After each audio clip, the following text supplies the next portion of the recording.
This is KGW News at 11. Now at 11, we're following late-breaking developments in the impeachment inquiry tied to a Portland businessman. What reports say he'll testify about next week amid protests at one of his hotels here in town. Plus, people in Clark County are mourning a 10-year-old boy hit and killed while biking to school near Vancouver. But first, many questions and not a lot of answers in a Northeast Portland homicide investigation. We'll begin with that. The mystery began around midnight, and police say an SUV crashed into a building. And then they say at some point someone fired shots into that car. But when officers got there, no one was around. Hours later, they learned someone had driven this 23-year-old to the hospital. He has since died. That victim was a well-known Portland activist, and police are calling his death a homicide. The crash happened at Northeast 9th and Everett, and that's where we find KGW's Art Edwards live with the latest on what we know. Art?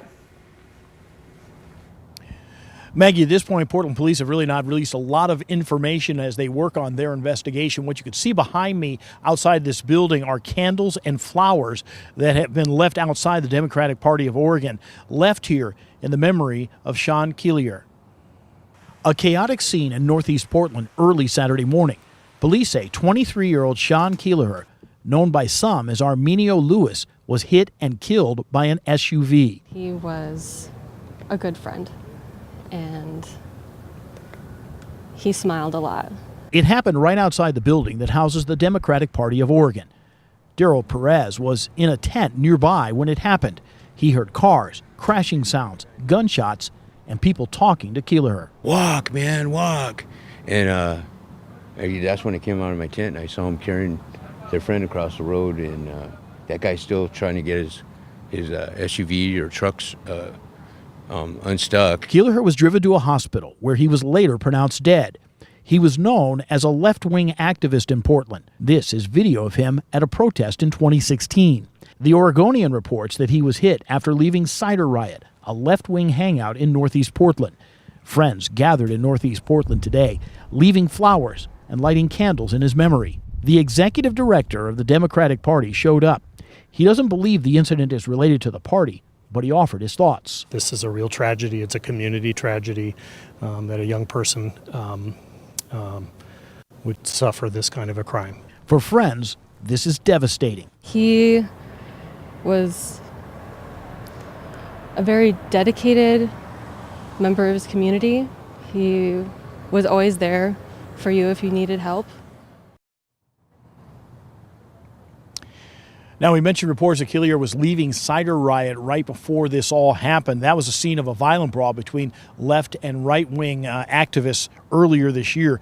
Right now, police are not saying exactly what led up to the crash and also the gunfire here. They say if you have any information about this incident, you should call Portland police. Back to you. All right, Art Edwards live for us. Art, thank you so much. People in Clark County held a vigil tonight for a 10-year-old boy who was killed riding his bike to school. It happened Tuesday morning east of Vancouver. That's video from Sky 8. Deputies say a driver of a truck was turning when Damian Trick rode his bike into the path of that truck. Tonight, friends and community members came together to remember Damian and to support his family. Family's doing very well, thanks to the outpour of everybody. Venom, Facebook, GoFundMe, everybody, just the community in general. They're doing all right. Deputies say the driver stayed at the scene and helped investigators after that crash. Now to new details in the planned testimony of the Portland hotel magnate turned embattled public servant Gordon Sunland. The Washington Post is reporting Sunland will say it was the president who told them there was no quid pro quo with Ukraine in exchange for an investigation into the Bidens. On top of that, the current ambassador to the EU also is expected to tell Congress he doesn't know why military assistance was held up, nor does he know who gave that order. He also said there was no quid pro quo. That's the whole ballgame. President Trump last week talking about text messages central to the ongoing saga of Gordon Sunland. In the exchange, a senior diplomat wrote it was crazy to withhold military aid for help with a political campaign, referring to allegations the president pressured Ukraine to investigate political rival Joe Biden. Sunland, the current ambassador to the EU, sending reassurance, writing the president has been crystal clear, no quid pro quos of any kind. I'm only interested in corruption. I don't care about politics. On Tuesday, Sunland was scheduled to testify before Congress, but at the request of the State Department, he did not. Now he's vowing to defy that order and testify this week. NBC News reporting sources say Sunland will tell members of the House he doesn't in fact know why the U.S. held up military assistance to Ukraine, and he doesn't know who gave the order. The quid pro quo line, he'll reportedly testify, came from the president. We're talking about what I think is the gravest threat to our democracy that any of us have ever seen. These details coming days after Oregon Congressman Earl Blumenauer called for a boycott of Providence hotels, a Portland chain founded by Sunland that oversees 5 hotels, including the Sentinel, Hotel Deluxe, and the Heathman. This man obstructed justice, so we're seeking justice. Earlier this week, Portlanders, angry about Sunland's role in the Ukraine scandal, protested outside the Heathman. A day later, Portland-based Salt and Straw pulled their patented ice cream delivery service from all Providence hotels. A rep for Providence telling KGW Sunland stepped down from his executive role with the company over a year ago when he moved into public service. And tomorrow afternoon, protesters plan to once again demonstrate in front of the Heathman Hotel, calling for Sunland to provide full and truthful testimony to Congress.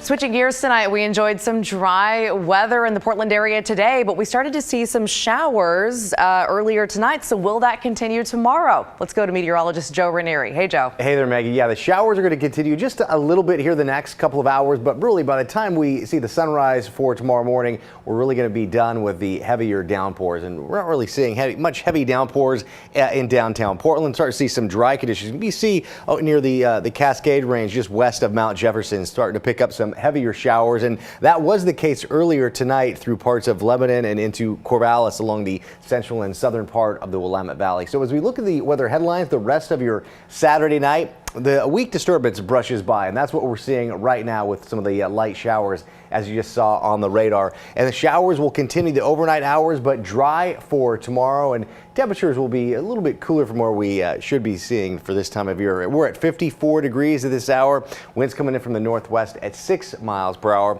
As we look at the futurecast, like I said, we're going to be really done with the rain early tomorrow morning, and by 8 o'clock we'll start to see some of those morning clouds slowly burn off. We'll be seeing a little bit more of the sunshine by tomorrow afternoon, and heading into the early part of next week, a lot of sunshine, but I am tracking some big changes by the middle part of next week. All the details of that coming up in just a few minutes. All right, Joe, sounds good. Thank you. Well, neighbors and police are unified in their message at a popular park. After multiple violent incidents, they now say enough is enough. So they created a holiday park safety plan, and it appears to be working. Here's KGW's Lindsay Nadrich. It's a beautiful space in the middle of the Lloyd neighborhood, but Holiday Park hasn't always felt safe for the people who live here. Those are really hard moments when gun violence hits your neighborhood, hits home. After multiple incidents, neighbors and Portland police got together to come up with a plan to reduce violence in the park. Jeremy Taylor is the chair of the Lloyd Community Association. He says this partnership has made a huge difference. Doing it as a community, making sure that as a community we feel empowered not to be victims or to feel like our neighborhood is a victim, but to truly step in and say, what are we going to do? Part of the solution, more events in the park. Last week, for example, someone hosted a free pizza party to get to know neighbors and give people a chance to talk to officers. It's if you can fill this area with people who are wanting to act and react positively, then you're going to see those moments of violence, those moments of things just happening that seem out of your control. They're not going to be as predominant because you're filling it with something else. And the numbers show their efforts are working. Between May and August, Portland police say there was a 44% decrease in thefts, a 34% decrease in assaults, and a 30% decrease in disturbances compared to last year.